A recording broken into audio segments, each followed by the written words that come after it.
All right, welcome everyone. We're Semblance of Sanity. I'm Caleb. I'm Jacob. And we're here for Hajime no Ippo, Season 3, Episode 10. All right. Said goodbye to Vogue. Yeah. He's headed to America. He is, yes. And hopefully he'll have a better start there, you know?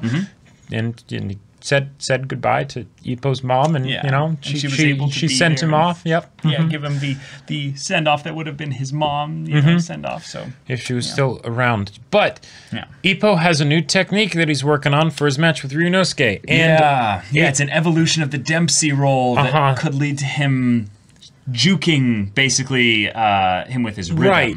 And that sounds very effective if he can pull it off, but incredibly dangerous. And Kamigawa mentioned this, so this very much feels like the I will tap into my own life force boxing career, you know, I will shorten it for the sake of burning bright for the time that I do have. Yeah. But Ryuhei's real strength really is going to be just that he can just tear him apart, you know, even if he just, you know, does that whole thing, but he just messes it up just slightly. And you know, it'll probably be the most effective the first time you do it, because after that he's going to start adapting. So So Ippo, this is a great start here, but apparently also your body might not even be able to handle it. Given that it's a literal like twisting of a twist. Right. So you could just snap. Like, you could do serious permanent damage to yourself. Keep working those legs. Keep working those legs, and maybe you have a shot with this. Right. But don't go all out, like, with this right in the beginning. You know, focus on your fundamentals, and I'm sure you'll be fine. But if you go for that Dempsey roll and you're not ready, yeah. It'll be fine. It'll be fine. It'll be fine. Yeah. So, y'all, without further ado, let's get into this. All right, everyone, now be sure to go check out the reaction portion of the video in the description below, then come back here for the discussion.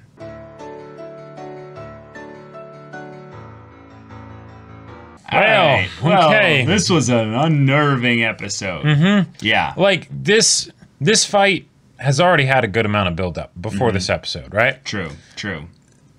And there was a part of me that didn't expect there to be too much build-up. Because it's like, okay, I know what you mean, yeah. Yes, he's a challenger for Ippo, right? And he is, you know, he's definitely an important challenger in that he's going to pick apart the Dempsey roll, right? Like that is going to happen, right? And so it's a forcing function for Ippo to evolve it.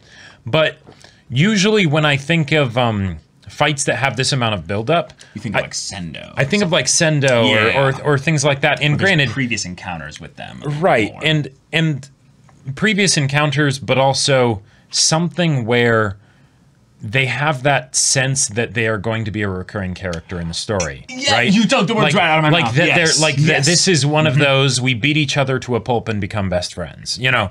Volg, Sendo, Miyata, Date, right? Yeah. And this doesn't feel like that. It doesn't.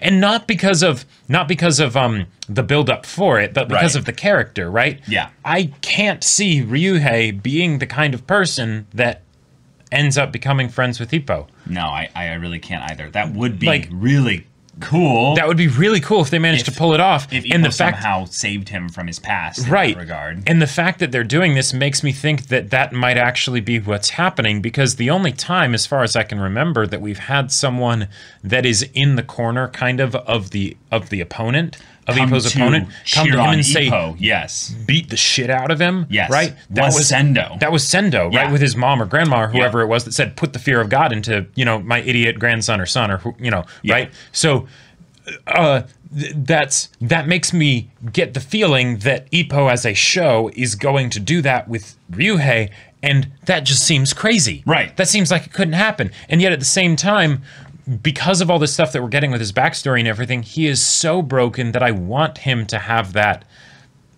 I want him to have that happy ending. You want him to have that, basically, that moment where the light basically shines through his dark monochrome existence, and basically just, bro, there are other colors than black, white, and red. Right. Like, because you have something else out there that is potentially yours, but you're a scared child trapped in a grown man's body that's going out and lashing at anyone that reminds you of your father. Because because in the case of say Hawk, right? Because he's the I would say he's the closest comparison, right? Yeah. Yeah. With Hawk, it was something that maybe it was just because we weren't shown it, but it didn't come from that same kind of reactive sense for it, right? Like it was because, okay, he was used to having people point a gun in his face, right? So he was literally fighting for his survival, right? Right. So it's kill or be killed, and concrete jungle, right? And that is what Ryuhei was dealing with. I think the difference is that we see him in a more vulnerable state because he's a child. Right. And there's this idea that he can't fight for his own survival. So the only way he could have done that was that he literally had to kill his father. Right. And in this situation here, it's something where even now he is fighting from the same place. It may be something where he's started to develop a taste for it, right? But it's still like, he mentions it at the end of the episode, right? It's like it was just yesterday, right? He still hasn't been able to shake off this feeling that he just can't defend himself. Yeah. Right? And especially with with regards to how he talks about like meat and stuff, that seems like the kind of thing where it's a similar situation to Mashiba with how when Kumi was attacked, suddenly it's all right. You smell blood in the water. Yeah, smell blood in the water. Yeah. And it's no, Ippo, you need to tear him limb from limb, right? And that's the state that has been kind of burned into his mind, but then there's also been this lack of acceptance of it by the people around him, because when he did that, his mom ended up freaking out and leaving him. Yep. When he did it probably for her as much as for himself. Yeah. So, yeah. And given that he is, now a fully grown adult, and he had that moment where he was sleeping, kind of resting there and stuff, I can't tell what his intent is or his will is in those moments, but I do think him sitting there might have been that he dredges up that memory a little bit to gain strength. Right. And that thing of he remembers it like it was yesterday, that felt a little bit intentional. Yeah, that felt almost like he was doping up on it. Almost like a vampire remembering blood, like it's because for him that was probably his finest moment, right? In his mind, sure. Yeah, I took the person that was the best meat possible. Well, and not just the best meat possible, but it was I needed that meat, right? That was like I got rid of something that shouldn't have been in my life, So I did it, right? For the first time ever, I was powerful. Right, and then that's the high, that's the drug, that's the reason, that's the thing that shifts his personality, because there's certain things that the human body gives a biological response in a negative way when you do it, like lying, for instance, but like murder, like killing someone, like normally that gives basically a response in the way that basically shows that you're not meant for this. This is not something that is, regarding the human body and stuff. So, and in this case here, him getting the opposite, response of that, basically it being something where he's like, no, yeah, because something went very wrong. Yeah. Because the thing that he traded in, basically, in order to kill his father was, okay, his no more innocence, abuse. No more abuse, basically. Oh, gotcha. No, meaning like he doesn't have to deal with that anymore. He has no concept of innocence or something at the time. He's basically saying, I see this as an absolute win. Right. I sacrificed the abuse stuff and I got, to kill my dad. Okay, cool. And that just completely screwed up his internal value system to the point where now he sees some people messing with him and his bike and stuff. All right, cool. I'm going to go beat them within an inch of their life. Oh, no, I might just actually kill some of them. Right. Oh, wait, no, thank you very much for stopping me. Yes, thank you. Yeah. Because I might not have been able to go into the match, tomorrow. Right. Yeah. And it lends extra reasoning for why when there are those little slip-ups by people in matches that he feels the need to retaliate so strongly. Because it's because it shows...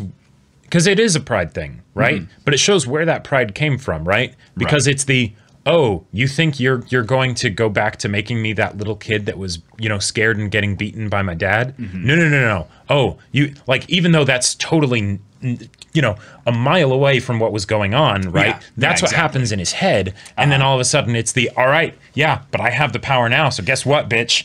And then, yeah. Oh, that's terrifying. So this is all just within the context of the backstory that we got and how he's fought here. But we also got in this episode the full picture of what this match is going to put as limitations on Ippo here. Yep. He can only use this move twice, as as said by Yamaguchi, the specialist here, with regards to his muscles and stuff. But he's not gonna hold it to that. He's not gonna hold it to that. Yep. Now, shortening your career, definitely.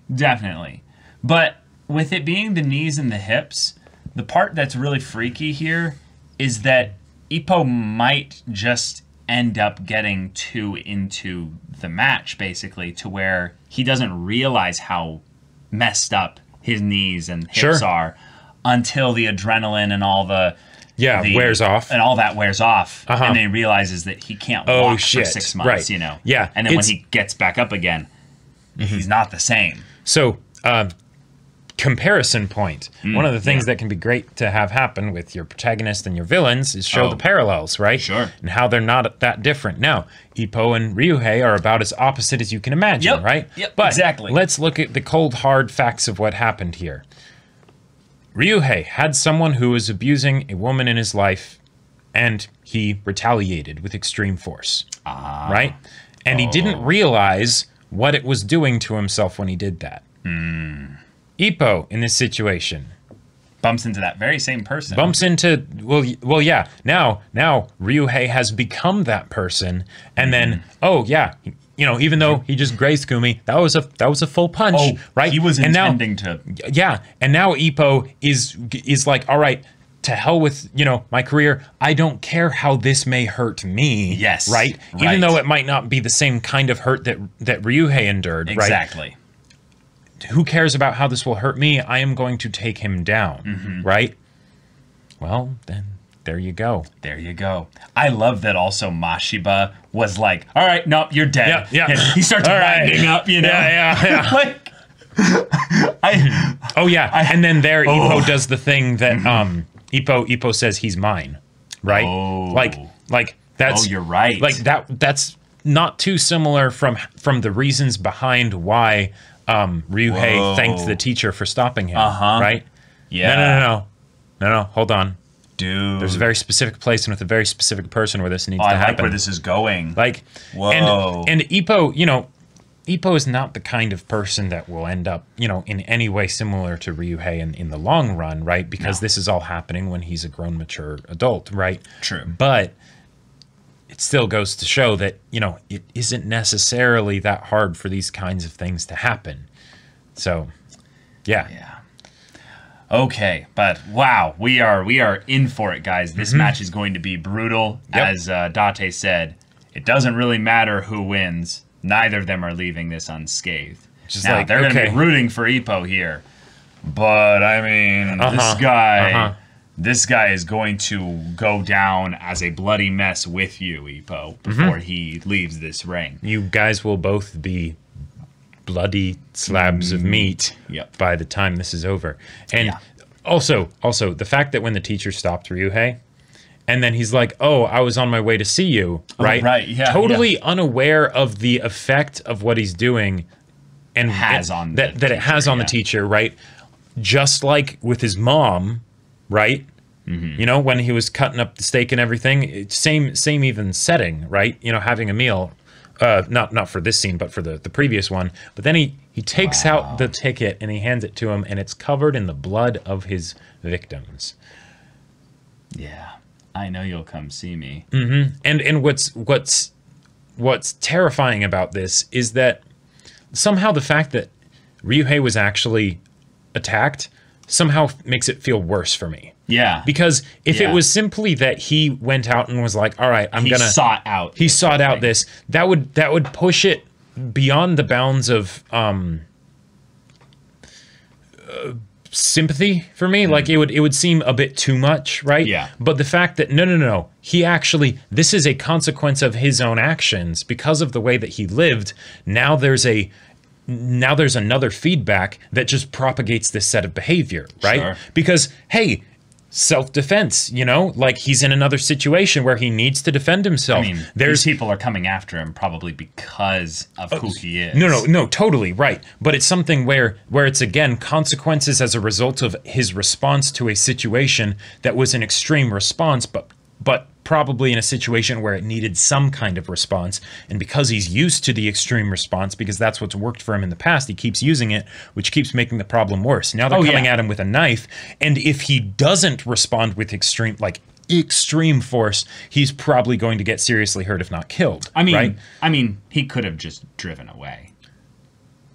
Like, he could have just taken the motorcycle and kept going. Yeah. They would find him another time. They would find him another time, and at some point it would need to be resolved. But this is the kind of instance of where there are other ways to respond, but this one's just so darn effective. Right. It just works so well. Yep. Yeah, that's the sick part about this, is that no, there are other ways, but this is the only one he knows.